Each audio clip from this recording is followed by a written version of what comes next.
بسم اللہ الرحمن الرحیم۔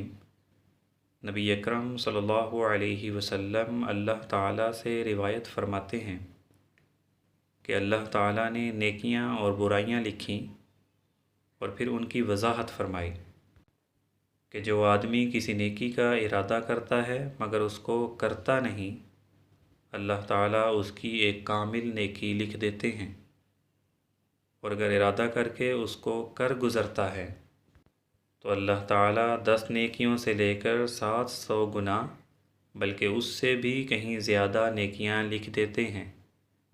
اور اگر وہ برائی کا ارادہ کرتا ہے مگر اس کو کرتا نہیں بلکہ اس کو ترک کر دیتا ہے تو اللہ تعالیٰ اس کی بھی ایک کامل نیکی لکھ دیتے ہیں۔ اور اگر برائی کا ارادہ کر کے وہ برائی کر لیتا ہے تو اللہ تعالیٰ اس کی ایک برائی لکھتے ہیں۔ اللہ تعالیٰ ہمیں ہر قسم کے گناہوں سے محفوظ رکھیں۔